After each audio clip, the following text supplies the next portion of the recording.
Today I'm going to show you 3 cheap and easy ways to fix an old nasty bath fan and a $20 device that could save you thousands. So let's start out by talking about what makes a bath fan noisy, because you've probably been in different bathrooms and you've heard them that sound like a jet engine, and you've heard the ones that are marketed as whisper quiet. You can't even tell that they're on. And so I have 3 different types of bath fans here in front of me. These all move just about the same amount of air, but they are very different in noise quality and how loud they are. So we're going to take a look at these. I'm going to show you exactly why these fans make so much noise or why they're quiet. Now, these are a variety of different replacement parts, from just a motor to kind of a total housing, but that doesn't really matter right now. All we need to know is that they all move about the same amount of air, but they have very different noise levels. But let's just start off by measuring them. So I've got a little decibel meter here, and I'm gonna start these up and put the decibel meter right on top of them so that's not getting any wind noise. And let's see how loud each one is, and then we'll figure out why. All right, some pretty interesting numbers here. The cheapest motor, this one here, with the small top, had a max decibels of 66.1. Our middle guy came in at 55.2, and this guy came in at a quaint 48.4.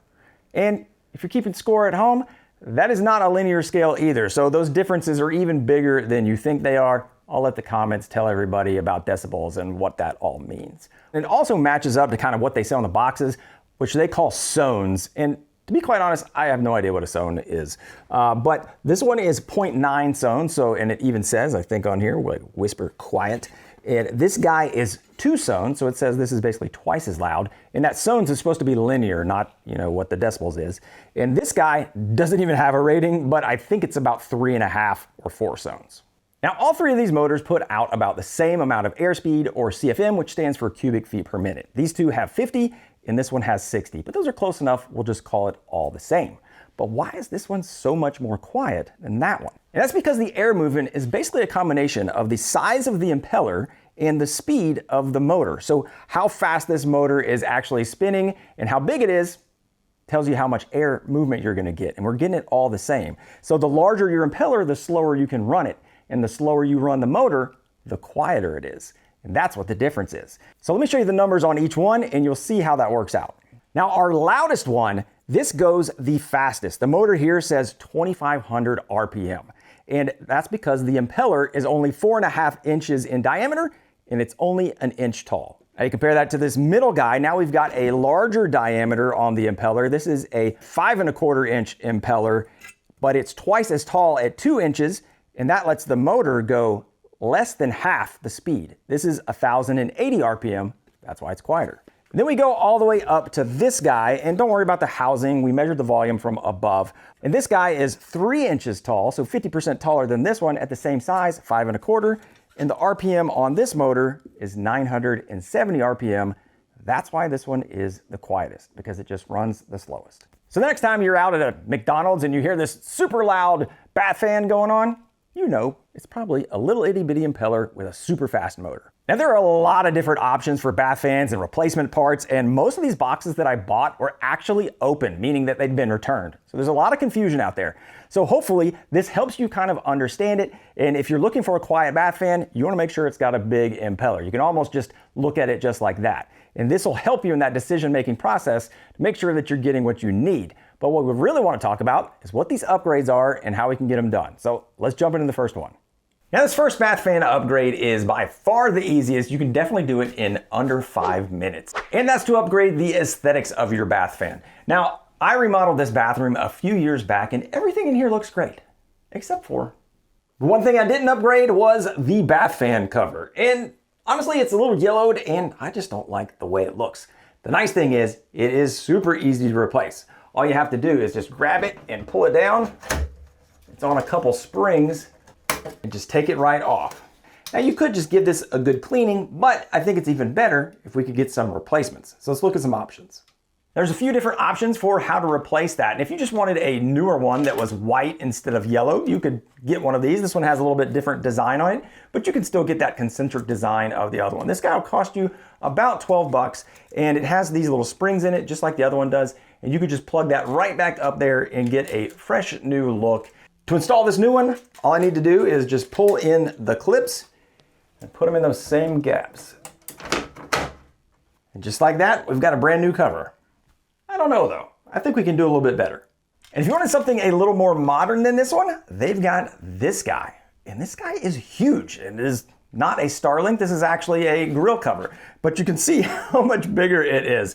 And that's for a few different reasons. Now on the back here, you can see there are a few different spots to put in these clips, and they give you 3 different types of spring clips that you can use, so it will fit almost any bath fan. And in the instructions, it tells you exactly where to put it, but basically you can cover up a lot of different openings. And it's got this nice smooth front with the grills here hidden on the sides. This guy's about twice as much as the first one, coming in at around $24. All right, let's see what this big one looks like. Now I've got these little clips on here. It's really hard to actually maneuver my hand in there and get the clip where I need this.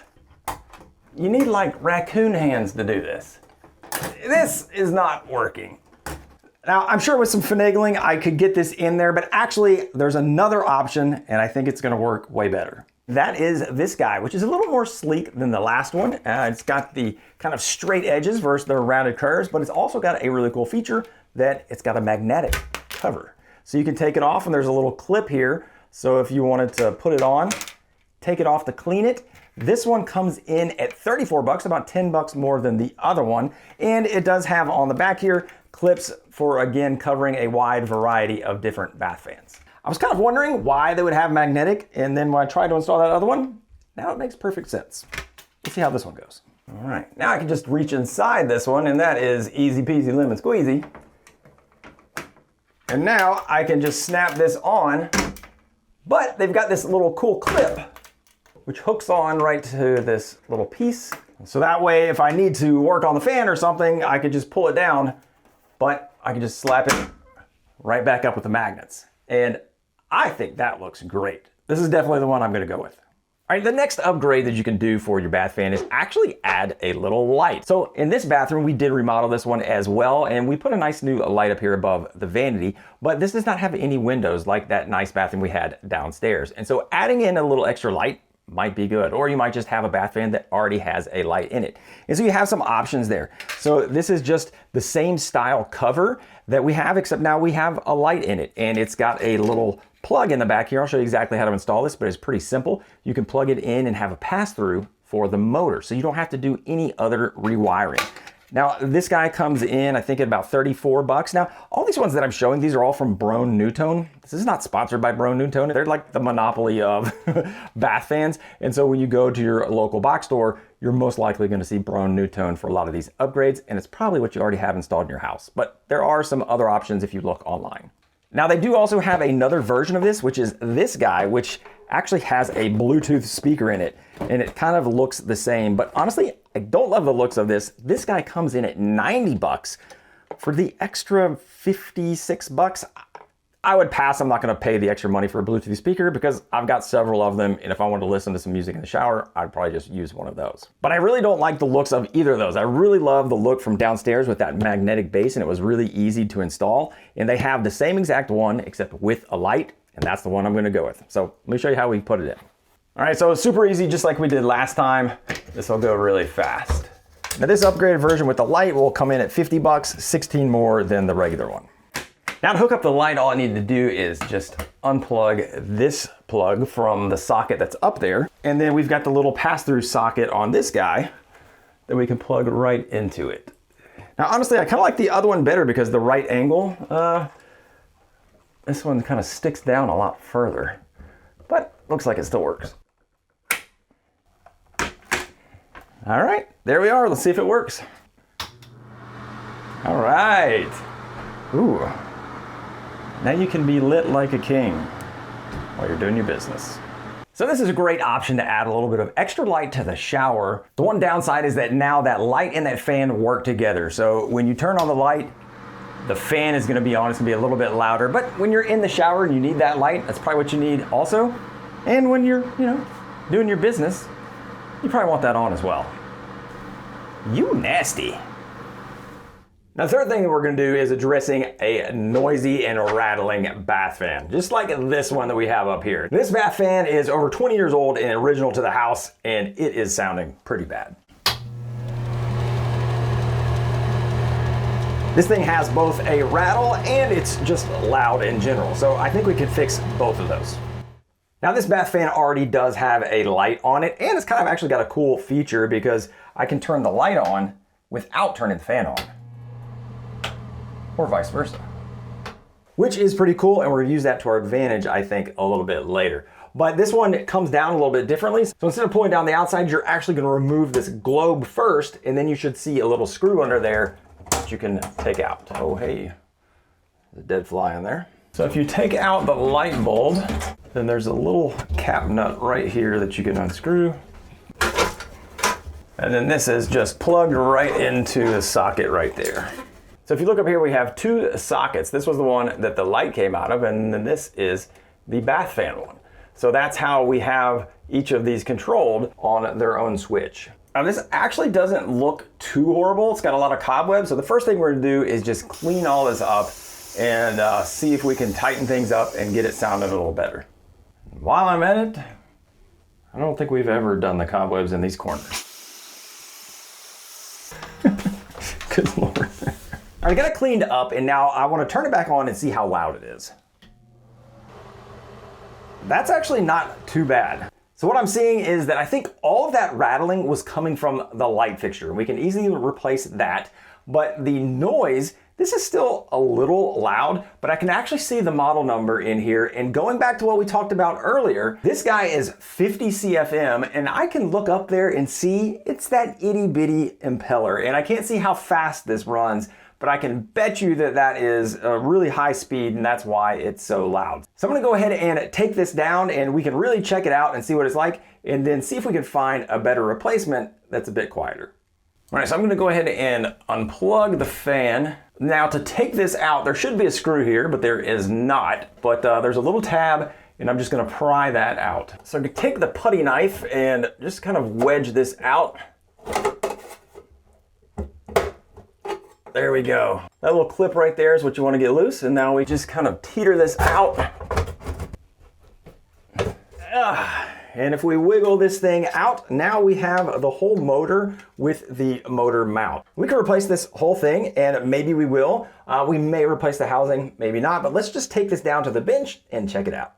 All right, so we brought the motor down to the shop to compare it to some of our others, and interestingly enough, this is the exact same impeller. So for 20 years, Braun's been using the same impeller. Kudos to you guys. And the same size. But this one is way louder than this one. And I'm not sure exactly what that means, because this one actually does say that it's 50 CFM. It does not have the speed on here, unfortunately. But if we plug it in, let's hear how it sounds.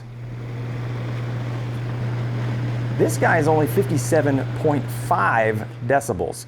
Now, this guy was 66 decibels. And actually, that is right about in line with our middle one, which was 55 decibels. So it's about the same volume as this one, which is interesting. I think the only thing that makes sense in my mind is that this motor might be wearing out and it's actually going slower than it's stated. Or this one just puts out way more CFM, which I think actually could be the case, because this thing just goes crazy. Fly away with this thing. So one option for replacement would be, this could be a direct replacement. We could put it right into this mount and put it back in, and everything would be okay. But I think these are way too loud. This is in my bathroom. It's not next to the kitchen. I want it nice and peaceful and quiet, so I can do some deep thinking, if you know what I mean. So I think what I'm gonna do is actually go with the quietest one, and this is a whole replacement kit with a light. And this guy is only $69 for the entire replacement. I think that's gonna be a great upgrade. We're gonna have a much better light. We won't have the rattle. It's gonna be super quiet, and it's gonna get that air out of there fast, so, you know, you don't have to just marinate, if you will. Let's go get it installed. Now at this point, if you didn't want to replace the entire housing and everything, this is our old motor mount and the motor. And like I mentioned before, that we do have replacements where you could just replace the motor, super quick and easy fix. You just take out these little screws right here, put the new motor in, Or they also sell motor mount and motor assemblies, which is just a plug and play. You can put that back in there. The key is you just need to make sure that the models fit. And with Broan, they've got a ton of different models. And if you look at the side of the box, it'll list out all the compatibility. So this old one we had was a model 678. You just want to make sure that whatever box you buy, it says compatible with 678. Now, for us, we're just going to go ahead and take that one down because we're going to put a whole new housing in there. This guy's held in with a few staples. Yours might be screwed in, but it'll be attached to the stud in some form or fashion. And make sure you've already turned your electrical off before you do this, by the way. All right, getting this out is gonna be a little tricky, so you're just gonna have to finagle it, and you're probably gonna have to bend up the housing to get into the screws or whatever, because there's some ears that come out that I believe this is tied into. I got all the staples out. I'm gonna pull this out, and there's two things you need to watch out for. One is the actual vent pipe that's tied in, and the other is the electric. All right, so the trick with your vent is there's a little plastic piece that'll be on the side. If you can pop that out and disconnect it from the housing, it should make your life a little bit easier. There we go. Actually, you can disconnect both your electric and your vent from inside the housing for basically probably almost all these. I would highly recommend to do that first. All right, that took me way too long because I did that the hard way. And also with the attic, we had blown in insulation. I probably should have been wearing a mask and some gloves, but yeah, kind of a mess, but you can do it without getting up into your attic. Just be smart about it. Now in the housing, it does have these little ears here, but that's for new construction, not for remodel. So since we're putting it already in a hole that we have, I'm just gonna bend these back. I gotta basically just get them out of the way so we can put it up into the drywall hole. I'm just gonna do a little test fit and see how we're looking. All right, that's gonna be pretty good. All right, great. Taking out your old vent, and we'll put our new one on top of there and seal that up. But this is, I think, just 3-inch dryer vent that they have. So ours is not hard piped. You can kind of see it right here. It's just this little flimsy white stuff. So be careful that you don't rip it, but you also, now it's a good time to check it. Make sure you don't have any holes and you're not just venting up into your attic, because that could be a problem. Now, if you are doing a retrofit, make sure that you get one that says in room or something like that. Basically, it means you can install it from in the room, not in the attic. And so this one's got a cutout for the exhaust as well as for the electric, and both of those can be installed from inside. So all I have to do is just kind of fish everything in here. And I patched up the thing and painted it. It all looked great. Get my wires in here. Ooh, nice tight fit. And my stud location is right here. So I'm gonna screw back up. It actually has some little nail holes for it that you can just screw right into the stud. Yeah, all right.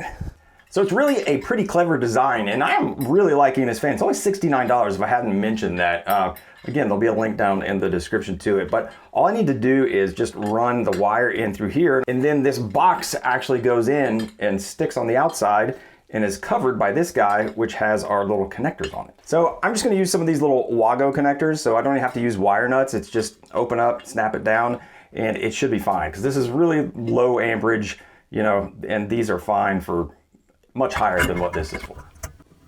Now I should be able just to feed this back up in here. A little bit of a tight spot to get the screw in here, just enough room for a full-size screwdriver. Make sure you don't wire this up the wrong way and have your light on the second switch instead of the first one. You fit these back in the hole here, and then this little piece just slides right in there. All right, electric, I believe is done. All right, this is the little vent flap here, and this goes onto my little flex pipe. And really you should do this with like actual ducting tape, which would probably be a little bit easier to work with, but I've just got duct tape or speed tape or whatever you want to call it. This is what DIY projects is all about, folks.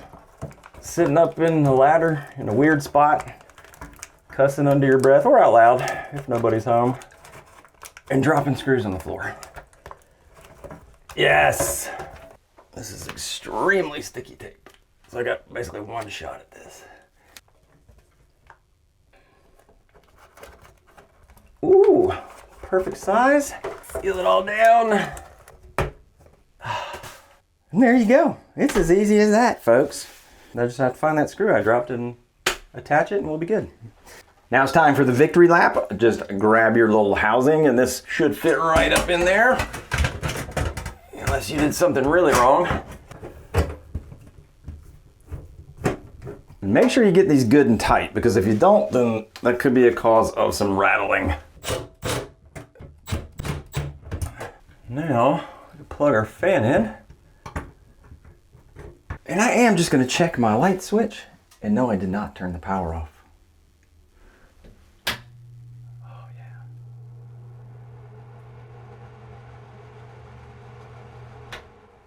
All right, now the fan cover and the light.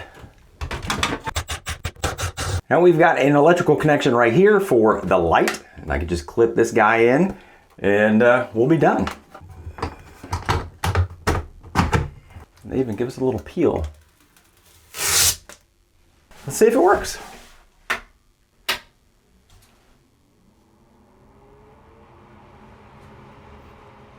Now, I told you there was a bonus device that could save you thousands, and this is it. This is a humidity sensor and fan control. This one is by Eaton, and basically what it does is it will automatically turn on when the humidity level reaches a certain point. And if you're not getting the humidity out of your bathroom, then it can cause the walls to get wet, it can have mold, and you could have to rip out and just redo things. So getting one of these guys for under 20 bucks is a great insurance. I'll have a link down below to this one, but let me show you how to install it. It's really easy. All right, I got the power shut off and I've taken off the switch plate. So I'm gonna just go ahead and cut this light switch out, and then we can just use some wire nuts to wire this one in. Let's see here. Hot black is gonna be this guy, because this is my line, which means my red one is gonna be the load, which goes to the fan. So I pulled out my little neutral bundle. I'm just gonna tie into that. It's always a good idea just to give them a little tug, just to make sure everything is tight in the wire nuts. And I've got it installed now, and obviously we can use it manually. You just hit it and turn it on and turn it off, but we don't want it for that. We want it for the automatic humidity detection, so that when our teenagers are in here taking 20-minute showers, it's gonna kick on and stay on until all the humidity's out. So what we can do is hold it down for 8 seconds, and then that will put it into programming mode. Let's see here. Okay, now it's pink here. So there's 3 settings. You can do 80%, 65%, or 45%. I think I'm gonna go with the one in the middle, 65%. So I'm gonna click it once, click it twice, and then I'm getting 2 little blinks, which means mode 2, which is 65%. So once it goes past 65%, it'll turn on and stay on until it gets below 65%. Now I can just hold it back down again for another 8 seconds. That will complete the programming. There it goes. And this blue light right here, that means it's got power and that it is below 65% humidity. Once it goes past 65% humidity, that will turn red and it'll turn on.